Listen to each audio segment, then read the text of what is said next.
Morning, everyone. We only have one matter on this morning's civil calendar, so it's this pretrial conference, and I expect the judge will be joining us any moment here, and we'll get underway. We got the CPTO last night, and we got the motions limine from the defendant. If there's anything else that was supposed to get to me, let me know, and or send it right now, and I'll make sure it gets to the judge during the course of this pretrial conference. Other than that, she should be on momentarily. Thanks. Okay, thank you. And if I may ask, good morning. Is this a split takedown today, or is this just on your behalf, Alan? Think it's just on Alan's behalf. We Okay, they're recording this and sending it to YouTube. I understand. All right, thank you. Yes, I should point out, though, that the judge is quite adamant that the YouTube recording can never be used as the record of any proceeding before her, as a co-reporter is the only true recorder of the hearing. So, in fact, it says on the YouTube recording, "Do not record." So, just in case anyone thought that was a usable record of these proceedings. All right, thank you. All right, thank you.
Good morning. Morning, Your Morning. Honor. Good morning. Okay, do we have everybody? I see we have a court reporter. So that's always a good start. I see Mr. Is it Mankey? Meinke, Meinke, thank you. I think you tell me that every time I see you, so I do apologize, sir. no problem. And who is going to be? I see Mr. Myers. Is that who I'm going to be hearing from regarding from the plaintiff side? Yes, Your Honor, John Myers. Okay, so Madam Court Reporter, we can go on record whenever you're ready. I'll just formally call the case for you to make it easier. I'm ready. This is going to be a pretrial conference in the matter of Tisha Johnson versus Columbia Residential Communities LLC and Columbia Residential Management LLC, case number 2023 CV 381639. So let me start by asking for announcements from both the parties before we get started, starting with counsel for the plaintiff. John Myers, Your Honor, J. Myers Group for the plaintiff. And I also have Lester Tate's paralegal is dialed in. Okay. Lester's co-counsel. He has a DUI trial or something this morning. Okay, understood. And who do I have on behalf of the defendant? Alan Meinke, Your Honor, and the firm Cipriani and Werner PC on behalf of the defendants, Columbia Residential Communities LLC and Columbia Residential Management LLC. Okay. And so now that we know who everybody is, let me ask my first most favorite question, which is, any chance y'all are here to announce that you've resolved this case and we don't need to go to trial? We have not, Judge. We've made some settlement. We've had settlement discussions. Mediation was last week, and we did not resolve it there. We've had some ongoing discussions. So, but at this time, we have not resolved the case. Okay. So as I understand, I think the primary issue that we're going to work through the pretrial order before I enter it, but it seems to me that the primary issue the court needs to figure out what to do with is sort of the inverse of the defendant's summary judgment motion, and the pending, which the parties appropriately identified as pending motions that had not been resolved. But the issue of who is the proper party and whether and how to get them into the case feels like it needs to be resolved, because once I enter this PTO, I don't know that it can be resolved further. Mr. Myers, what is the plaintiff's position on how to remedy this issue of the wrong part, as I understand it, at least, the wrong property management entity having been named? I think, am I correct, Mr. Meinke, that the entity that is the wrong one is the community's entity, or is it the management entity? They're both wrong, Your Honor. The correct entity is Columbia Residential Properties, LLC, as the management company. And the actual owner of the apartment complex where this occurred is New Villages of Castleberry Hill. Well, that part I knew because it had a completely different name, but keeping track of the variations on the Columbia residential theme was the part that I would get messed up with. So thank you for that clarification. Sure. Mr. Myers, what are your thoughts on that issue, sir? You know, we were notified through the summary judgment motion that was filed. We filed a second amended complaint that named Columbia Residential Properties LLC and the apartment, the Castleberry name. To fix that, there are 9 Columbia entities, all located in the same 1718 Peachtree Street. There'll be no prejudice at all in changing the name to the right defendant. And having been a lawyer so long, Your Honor, the way I usually did this, I just would answer on behalf of the right entity and say erroneously sued as, so that it was clear who the parties were or should be. So, right, that's how I used to do it too. But I think Mr. Meinke's motion points out that he advised y'all that he didn't have any knowledge through discovery and pleadings, and was expecting sooner than now an effort to identify the right party. But in any event. yeah, we had a discussion with Mr. Meinke, Todd White, my co-counsel, asking him when he filed his answer, was there an issue with the parties? Because it was so confusing with 9 Columbia entities at the same address with the same registered agent. And he said no. So we sort of relied on that. And then he did answer discovery, and we apologize for not picking up on this slight deviation in the name change. But it's the same insurance policy. I'm sure it's the same counsel. It's the same set of facts. It's just a slightly different party at the same address. Mm-hmm. That's all. Okay. And Mr. Meinke?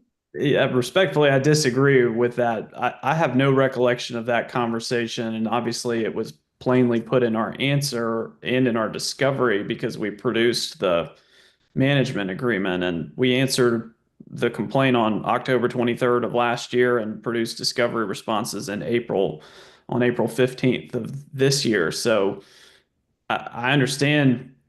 I mean, if I'd had a conversation with plaintiff's counsel early on in the case, I would have said, yeah, we have no problem, substituting the correct entities. But the issue became, it's not my job to correct the parties. So, after discovery closed, we filed for summary judgment on that basis. And obviously, if the court is inclined to change the parties now, then whoever gets added as defendants to the case would not have a meaningful opportunity to file dispositive motions if trial were to go forward. So that would be it depends.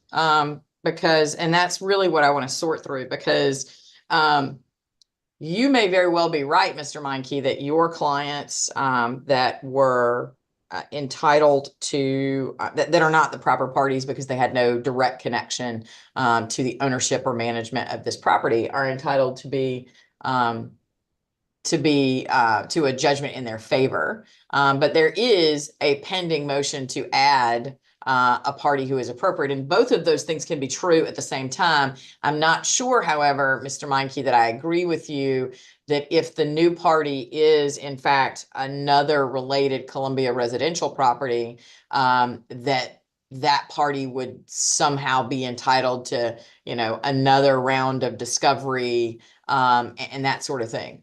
Because I think, as I understood Mr. Myers, his position is that the substance, as I understand, and mine is very 30,000 feet view level, but my understanding is this is an apartment fire where the plaintiff alleges that she and her children suffered property damage and alleged physical injury as a result of some sort of apartment fire. Beyond that, I don't know anything, including any theory as to the responsibility of the any premises liability theory against the owner or manager of the property as to this fire. So I'm sort of a black hole. I have no information substantively about what the theory is that plaintiffs attempting to travel under. But it does seem to me that the ability to defend against that theory in terms of the management, especially where it is a related entity, would not be prejudiced by still being prepared to go to trial if they are allowed to be added as a party. It might be a different conversation as to the owner, who's not part of the Columbia Residential Properties, the Columbia Residential family. But what concerns, Mr. Meinke? You're the one that raised the issue of, that party would be entitled to dispositive motion practice. I mean, because I would assume, aside from the fact that you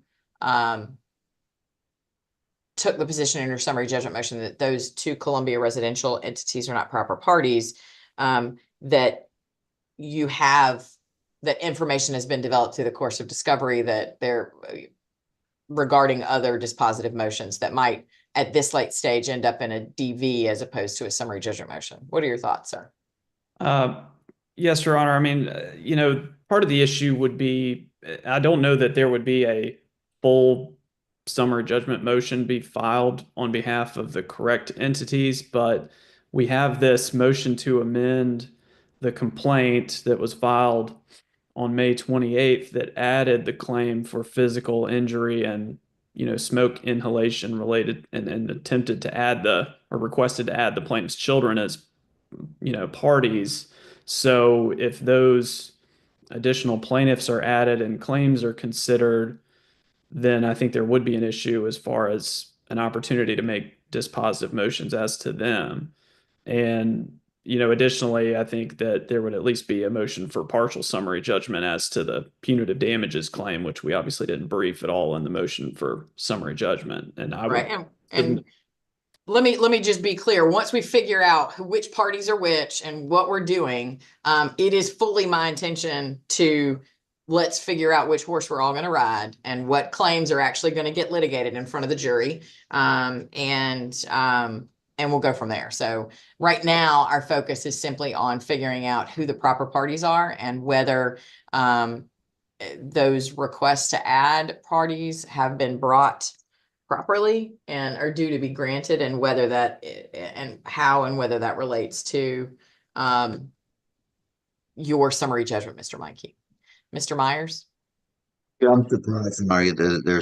He did not respond, by the way, to our First Amendment complaint that we filed to add the kids and the personal injury.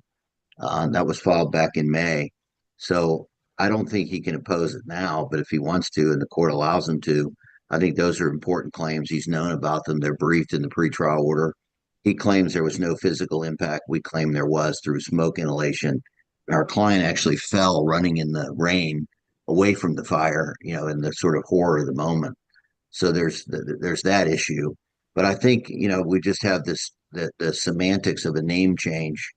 And as you said, Your Honor, that you could handle that on a directed verdict basis if there are issues. The court will certainly decide based on the evidence whether punitive damages can go to the jury or not.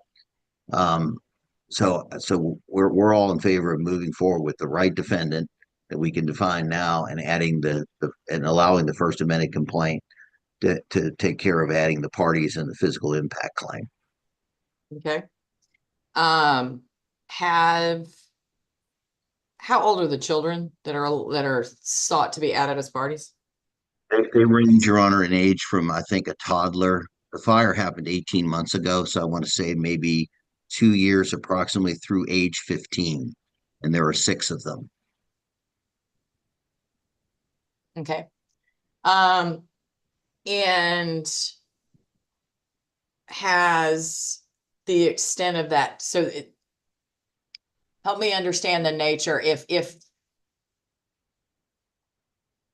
If your motion to add parties, so I think part of Mr. Meinke's objections, as I understand it, as well as the basis of his summary judgment motion, is that there's certainly a plaintiff has the right to add claims that they want to add through 9/11/15. They can file an amended pleading at any time before the entry of a pretrial order.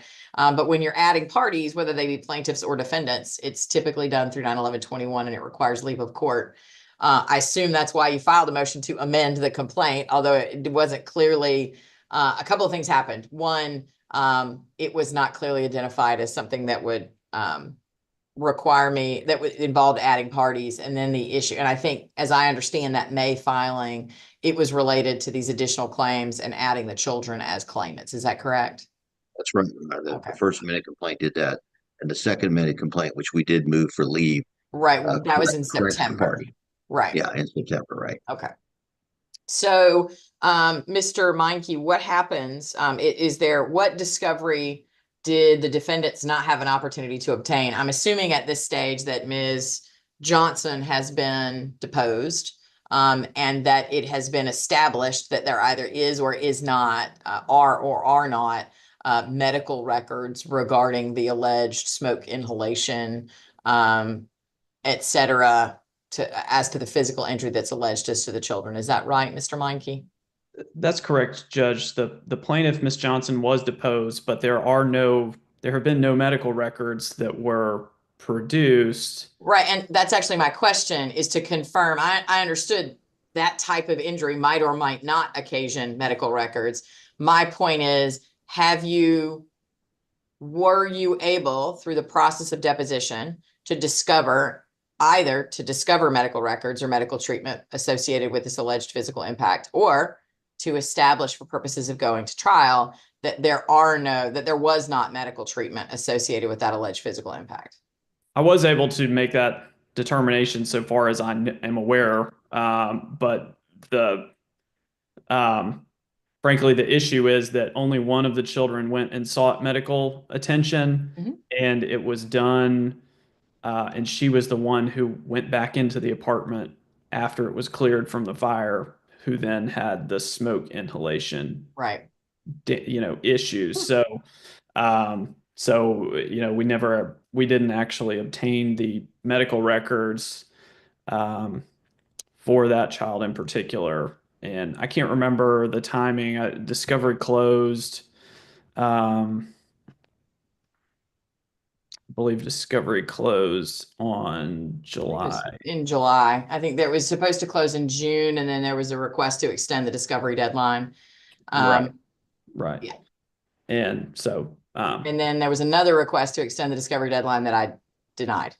Correct. So I think the discovery is probably the lesser issue from my standpoint, than it is, the potential opportunity to file dispositive motions, because I can't file a motion for summary judgment on a pending motion to add plaintiffs that haven't been actually added to the case, so, and I'm not trying to be argumentative, but there was testimony at plaintiff's deposition that her children essentially had no issues from smoke inhalation. So, right. And those are all going to be factual issues, and probably the basis of a pretrial motion, given that they're not parties.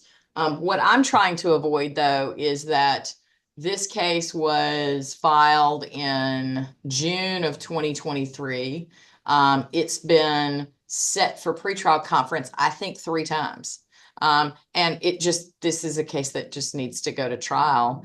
And what I'm trying to avoid, I'm not trying to avoid it, I'm trying to determine if there is need substantively to avoid prejudice to any of the parties, to allow further actions to occur. And it seems to me as if the underlying legal substantive issues have been that all the parties have had an opportunity to fully discover them. And to the extent that one can fully discover anything.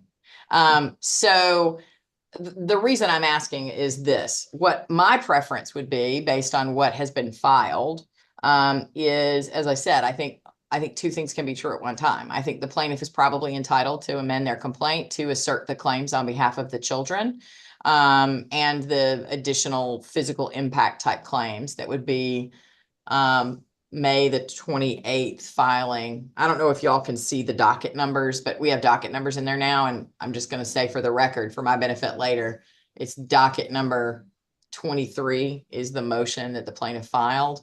I also think that the motion to substitute for parties and file a second amended complaint, given the pending summary judgment motion, I don't know if the right answer is to add the party and then grant Mr. Meinke his summary judgment as to Columbia Residential Communities and Columbia Residential Management. But there does seem to be a universe in which Mr. Meinke is entitled to some relief, but the plaintiffs are also entitled to some relief, because it sounds as if the proper entity has been on notice for some time. At least the Columbia Residential Properties was aware. Sounds like all the parties were aware, even if Mr. Myers didn't fully process it until closer to the end of discovery, based on the discovery responses, that these 2 entities are not the right entity, and that Columbia Residential Properties was the entity that was responsible for managing the property. So I'm not, I mean, technically the motion is one to substitute parties.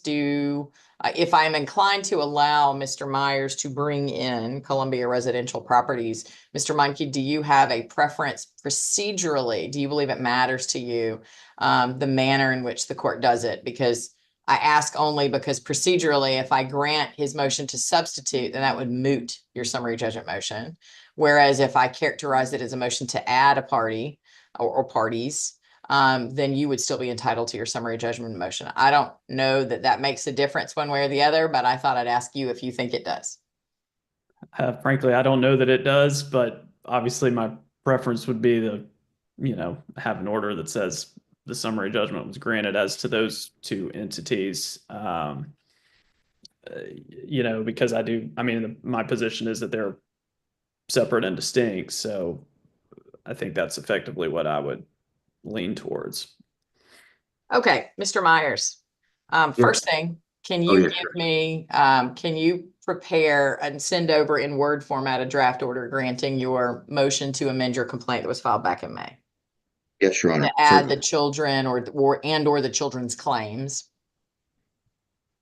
Yes. And then my next question, because it might be a combined motion, is what are your thoughts on whether it matters procedurally, if there is a way that we should handle, if assuming that at the end of the day, I'm going to allow you to bring in the correct party, do you think it matters procedurally how it is done?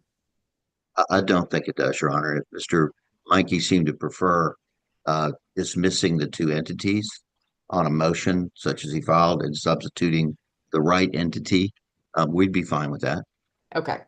Well, then here's what I'm going to do. I'm going to ask Mr. Myers for a proposed draft order that grants your motion to amend, as I already mentioned, and includes with it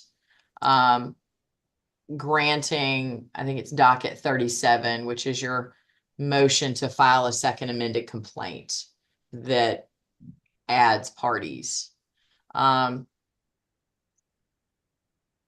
the reason I'm going to do that is, although one thing I want I do want a little help understanding is that although the Columbia residential properties make sense. Am I correct that Castleberry, is it Castleberry? New Villages of Castleberry New Hill. Villages of Castleberry. That was a later development, or is that, was it the intention only, are they a party here? Is there, I've only been focused on the Columbia residential matter, and so I don't know that I have focused on, is there an effort, the second amended complaint, does it include claims against Castleberry? Yeah, I think it does, Your Honor. Okay. Alan, we added him just like, Your Honor, we came up with the name Alan, I believe, from your discovery responses. Was it a That's how- subsequent purchase or? No, that was the owner the whole time. Okay. And am I correct that there's an indemnity agreement with the property manager, and so you'd be handling the defense for both the owner and the property manager, regardless of who those entities are? That's correct, Your Honor. Okay. Okay. So the reason I'm going to characterize it as a motion, I'm going to allow you to file a second amended complaint that adds the plaintiffs and the defendants that you seek to add. The reason I'm going to do that is that my understanding of substitution rules is that you can substitute parties in and out, but there has to be a relationship between them. And so that might be able to be accomplished with Columbia residential properties, but I don't know that it can be accomplished with the owner. So that's just straight up you'd need to add that party. And so I'm going to grant you relief to file a second amended complaint that allows you to add the plaintiffs and the defendants that you sought to add in your various motions. In this case, the defendants would be Columbia Residential Properties, LLC, and the New Villages of Castleberry Hill, LP. And then once that is granted, once I have that order on file, Mr. Meinke, I will grant your motion for summary judgment as to Columbia Residential Communities and Columbia Residential Management. Okay. Okay. So now that we've gotten that past that part, so if you'll send me that order, Mr. Myers, as soon as you can, so I can go ahead and get it on file. Mr. Meinke, I saw that you submitted you filed a proposed order into Odyssey. If you have not already done so, can you submit that order in Word format to Mr. Freehoff by email? I'll resend that, Your Honor. No Okay, problem. thank you. Okay, so who's actually going to try this case for the plaintiffs, Mr. Myers? You and Mr. Tate? Yes. Your Honor. Okay. And Mr. Meinke, are you going to try this for the defense? Yes, Your Honor. Okay. And y'all have estimated approximately 2 days for trial. Is that right? Correct. Yes, Your Honor. Okay. Does that include jury selection? I believe it would. I think it's a joint thing though, right? So we all appear on the 16th and pick a jury with all the other people, all the other cases that are on the calendar. Y'all are it. Yeah, we have culled it down. It's the end of the year. You know, everybody's trying to get their stuff resolved. And so it's you guys and a murder case. So, it just is what it is. And given that y'all are a 2-day trial, I think you can very likely expect that you may be expected to go on the 16th, because that murder trial is a 5 to 7 day trial announcement. And I don't want jurors mad at me on December the 20th if they're still in court trying a case, or God forbid, the week of Christmas. So I think that y'all should expect, you're the only ones left on my civil calendar, and the only other case that might be pulled in for trial that day is a murder case that may have too long of a time announcement. So the reason I ask about 2 days is, under promise and over deliver, right? I always like to tell the jury, this is the longest I think you'll be here. And so I probably would edge it to 3 days. So if we pull them in on Monday, the 16th, I would expect that I'll tell them, I think the longest you'd be here is Wednesday, just to set your mind at ease. You would get 36 potential jurors. Is there any reason that anything unique about this case that y'all think we would need more jurors, that we might have to work harder to get a jury? None from the plaintiff, Your Honor. I don't believe so, Your Honor. How Okay. does the court normally do alternates for the It's entirely up to you guys. If y'all, I'm happy to get one alternate. Sorry, the sun, I'm facing the window and it's lovely, but then sometimes I'm blind.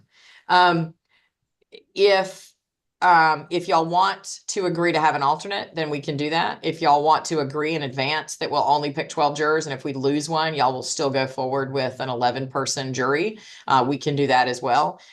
Typically, if jury selection is going fairly efficiently and can be accomplished in a half day, sometimes less, I don't have any problem with taking just the extra few minutes to question another 3 jurors, right? Because, once we have a minimal number of qualified jurors, then we would just need to question 3 additional jurors to make sure that y'all had enough to strike an alternate from.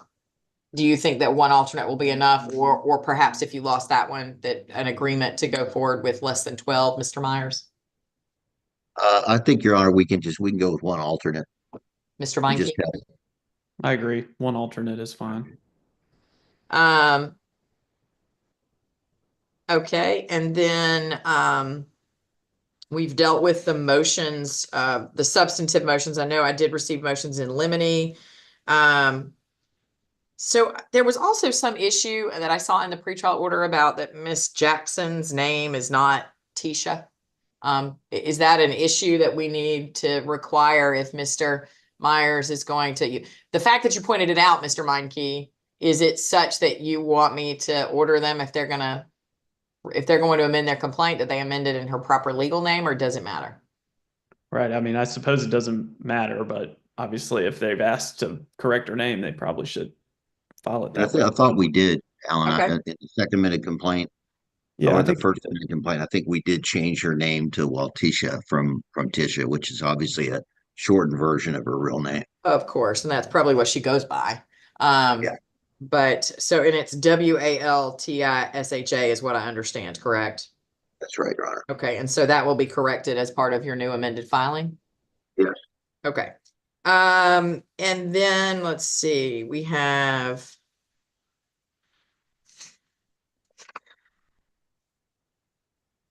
Is Axis Insurance Company the only one that is potentially indicated?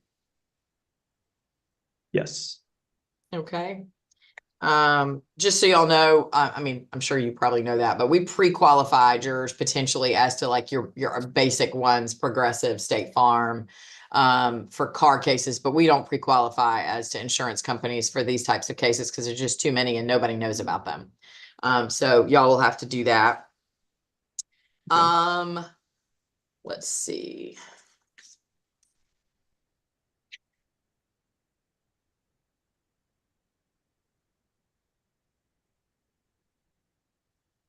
So I have a list, item number 13, well, really sort of 12, 13, which it relates to stipulations and documents.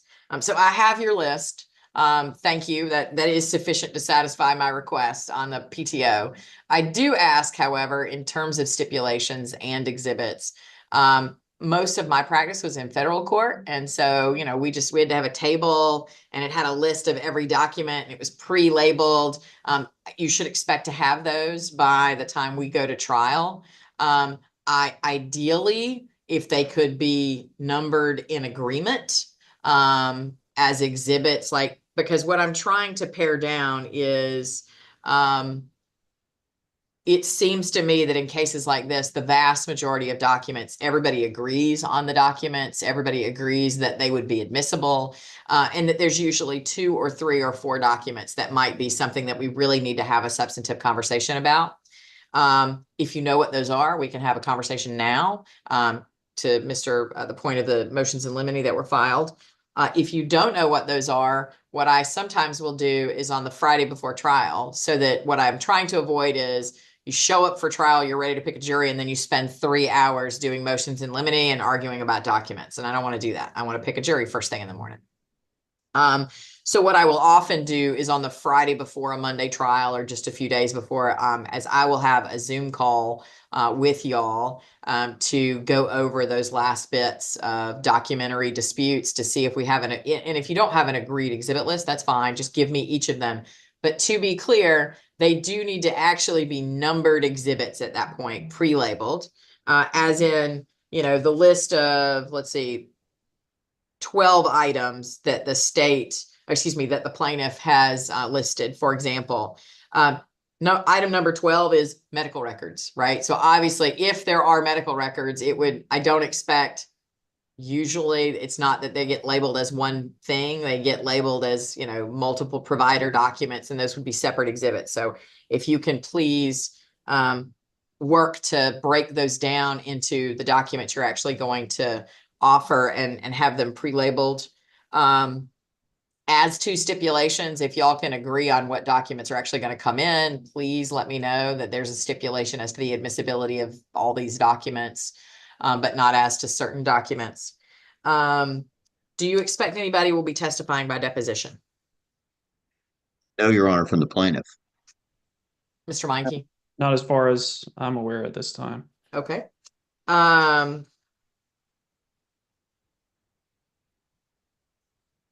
Okay. In terms of, I apologize. Did y'all submit a proposed verdict form? We have not. Okay, if y'all would please do that.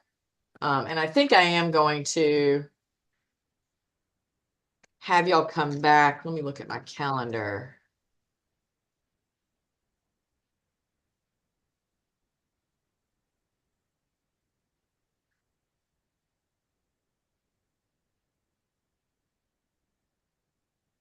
Yeah.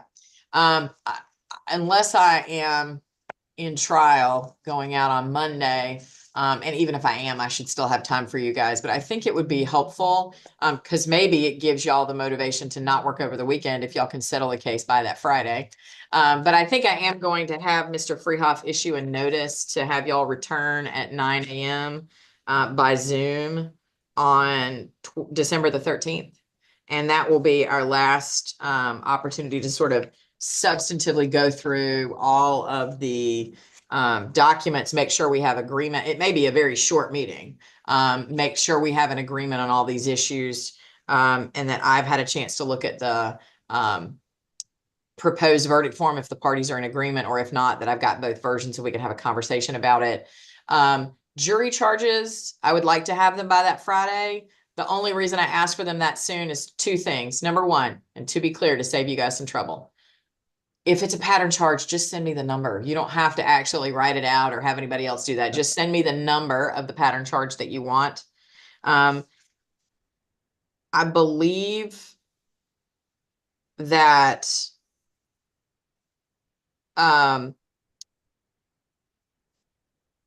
if y'all are going to, I understand in civil cases we might end up with more proposed non-pattern charges, and that's fine. I understand that happens sometimes. I believe my case management order says that if you're going to request a non-pattern charge, that you please provide me with at least 2 citations. Gold star if it's something that's a citation to a case where it was actually used as a jury charge, but I know that's almost impossible to find. But certainly one that says that it's a correct statement of the law. And the reason I ask about whether anybody will testify by deposition is just that I have found that what happens is if at the last minute somebody decides they need to present deposition testimony, it ends up being a 30-minute delay, an hour delay, because you got to go get together and figure out what's going to be redacted and all that good stuff. So I just ask that y'all give that some thought ahead of time. Couple things I'll mention to you just in terms of the logistics of the trial. One is we use Zoom rooms here for evidence presentation. So what that means is each day of trial, you'll be provided with a Zoom link, and that Zoom link you can log into it, but all of the cameras and all of the computer monitors, there's one on everybody's desk, and then a big, huge board that faces the jury. And that will be live on every one of those monitors, whatever we're doing on the Zoom, if you're sharing your screen. So a couple of things you need to know about that. If you've got video or audio, there is a function inside Zoom that says share sound. If you don't enable that function, then we will not be able to hear any of the audio coming from any audio thing that you're trying to play. Number two, I have learned from experience that even though, and I encourage you to be very technology friendly and use that technology, particularly given that you are obligated, I think by rule 10 days after the close of trial to make sure that the court reporter has all of your documents in some sort of electronic format. Here's what I've learned though.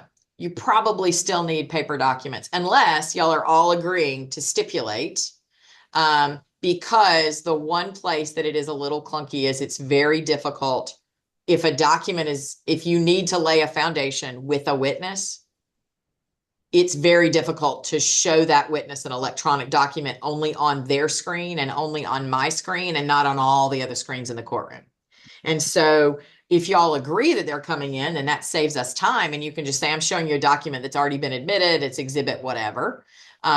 If it's something that you're going to need to lay a foundation for, my suggestion to you is that you would still need a paper document. Another reason you might consider paper documents is I do have a laptop that if you give me a flash drive, I can give it to the jury so they can review documents electronically. But sometimes I have found that jurors just like paper. And so if it's not overly difficult, but if y'all have video evidence, it may be that we're going to have a laptop anyway. I don't know. The other thing about selecting a jury, I try to be very efficient. I understand, and I let you guys do almost all the questioning. The only thing I will do is ask your basic minimally qualifying questions. Do you know these lawyers? Here's a list of potential witnesses who might testify. Do you know any of those people?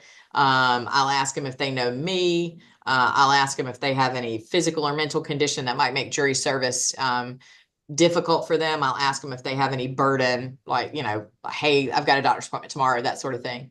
Other than that, I'm going to hand it over to y'all. The way I typically do it, though, and the reason I mention it is a little different than some other judges do it. I think every judge has their weird quirks, but what I typically do is I ask general questions and then I let y'all ask general questions, right? What I don't prefer, but I can be persuaded if y'all feel strongly about it, is when you're asking general questions at that moment, when 12 people raise their card and say that that question applies to them, to go, oh, okay, well, juror 11, let me ask you about why you answered that way. I find it more efficient for y'all to just write down the numbers that I call out with your general questions and then say, okay, now we're going to do individual questioning, starting with juror number 1, and then juror number 2, and then juror number 3. And then to the extent that we're doing panels, I will typically ask you to, approach and let me know if you have any motions to strike for cause, just so as we're proceeding, we can get some idea of how many qualified jurors we have on that panel.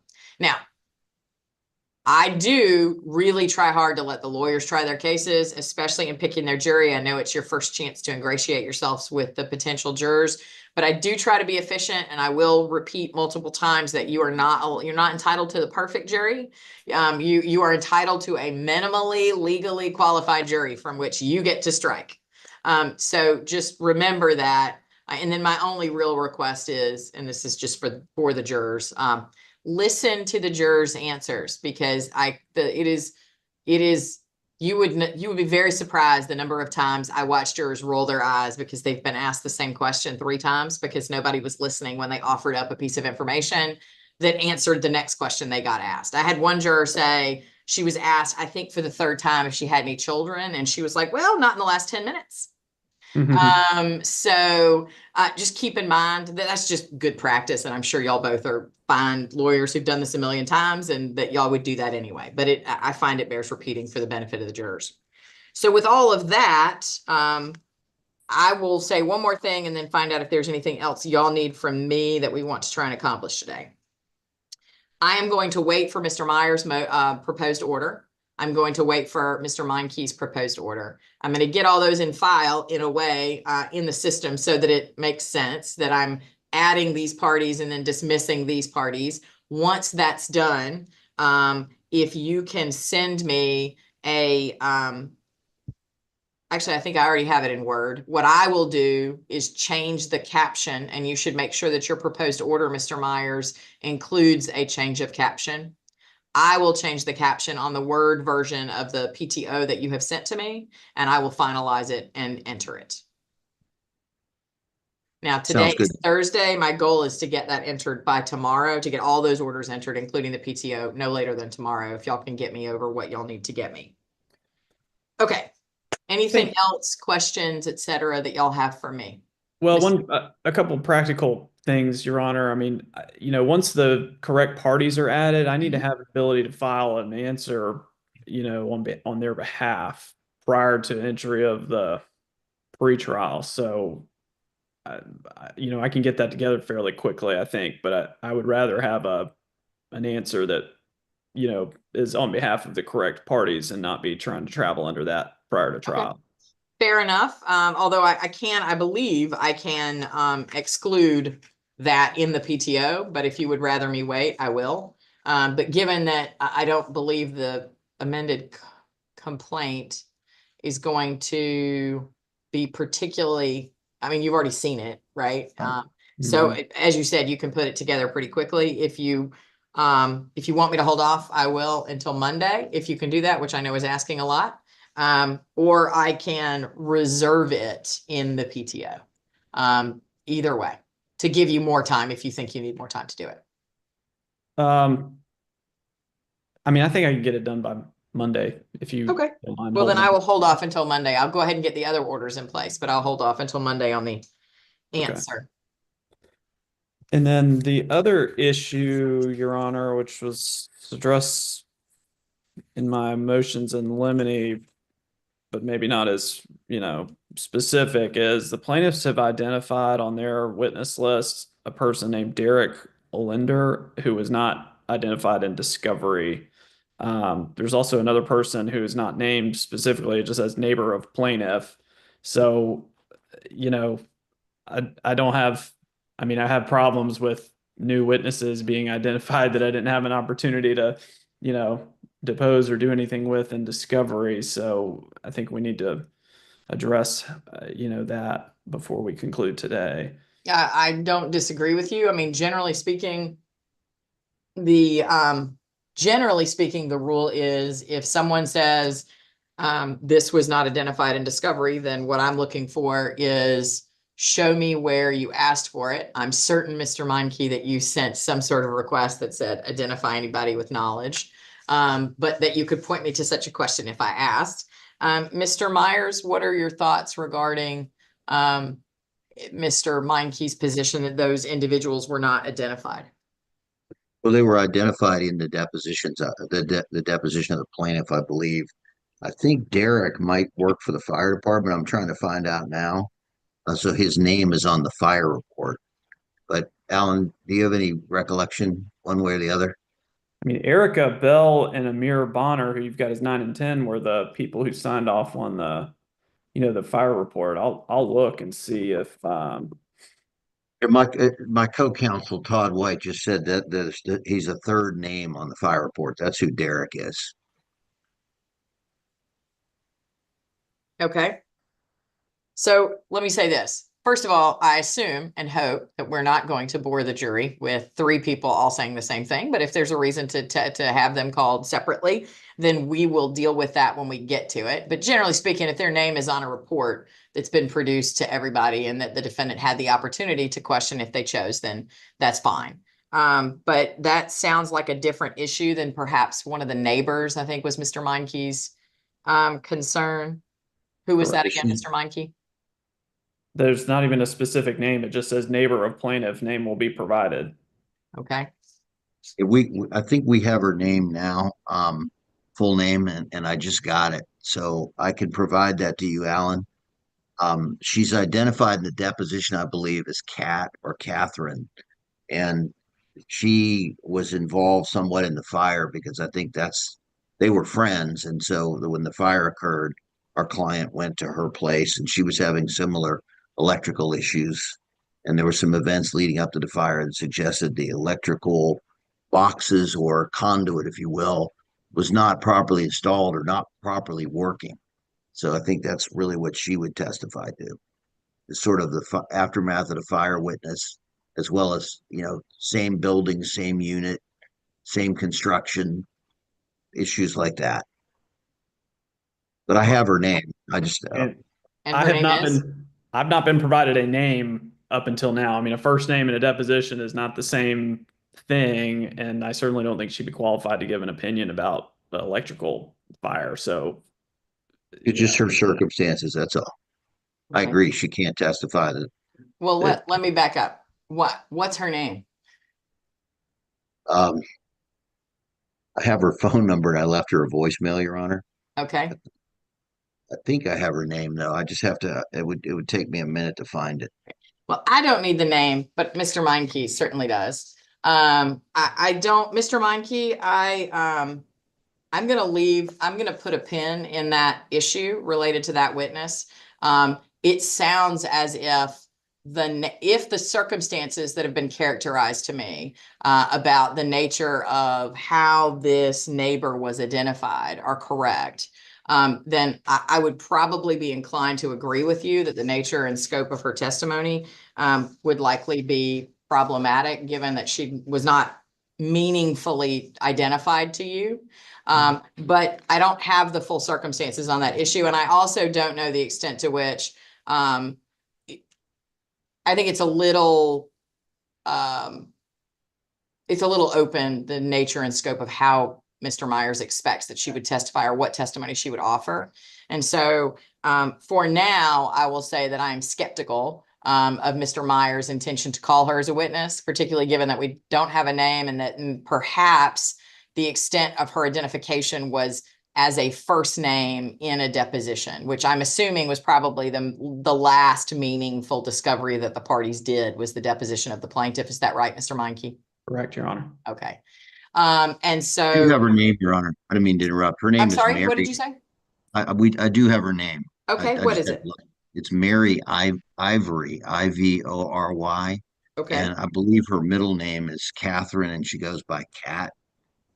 You know how people's names are. So that's who that is. But I think Alan's right that I think he got from the plaintiff who she was and what she knew, but Okay. didn't get her name. Okay. Which Other is than So- if you not the same as actually talking to the witness themselves. Right. So as I've said, I am skeptical of the intention to call that witness given what sounds like the scope of her identification.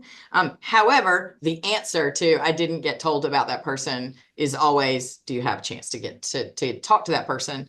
And it sounds as if Mr. Myers is in a position now to he's given the court and you a full name. And it sounds like he's potentially in a position to provide you with a phone number for contact.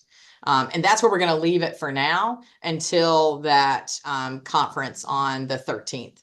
The only other thing I'll ask, and Mr. Meinke, you weren't very guilty of it, so I don't want you to think I'm picking on you with your motions in limine.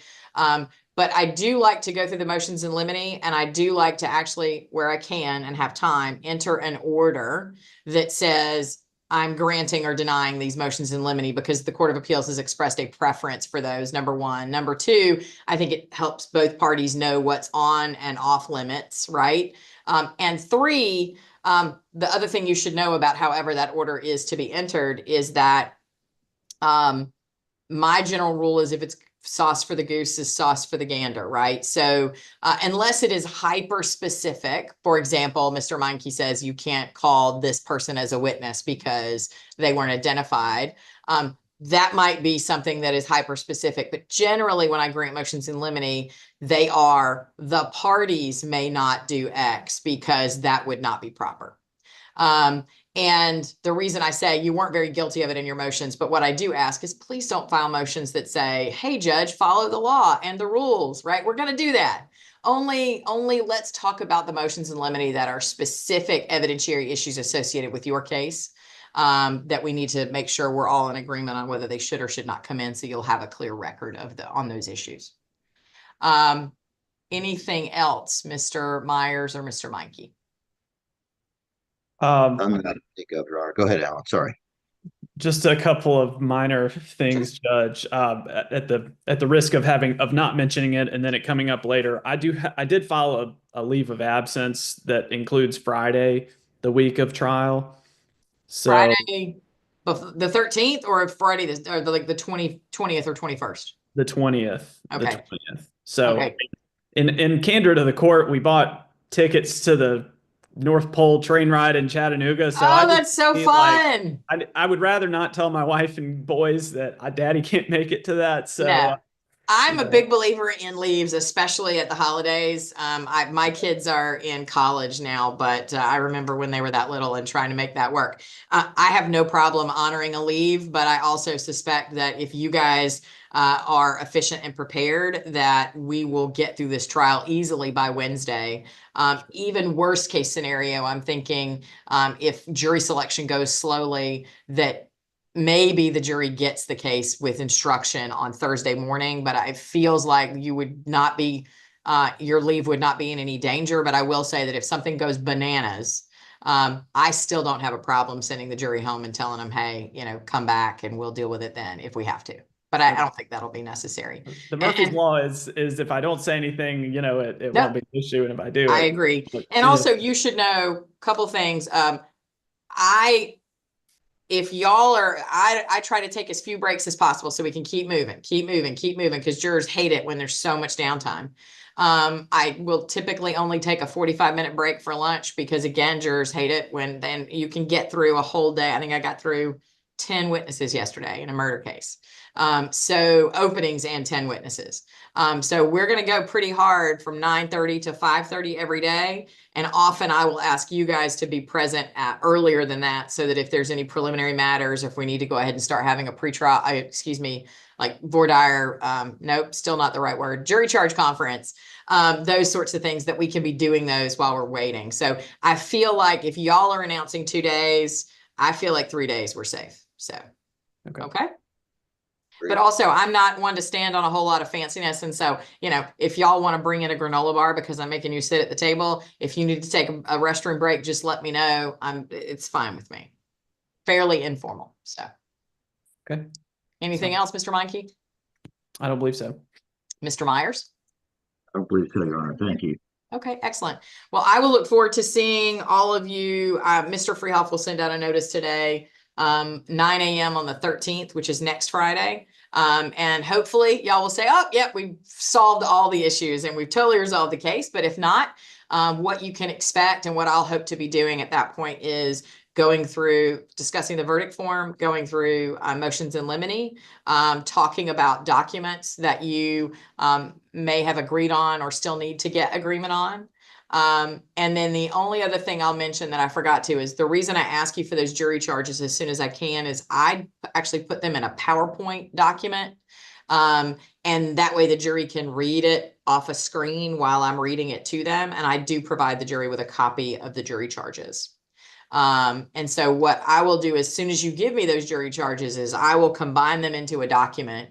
And then as we're proceeding through the trial, as evidence is coming in, I will be making some judgment calls about which ones are appropriate and which ones are not. I will be tailoring them to your evidence and trying to give you at least a draft as soon as I can, so that you will know what you're dealing with. Last thing about jury charge.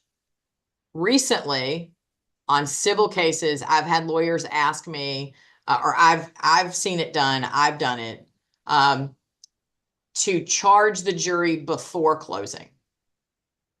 So that instead of you saying the judge is going to charge you in a moment XYZ, I would give them all of the substantive charge.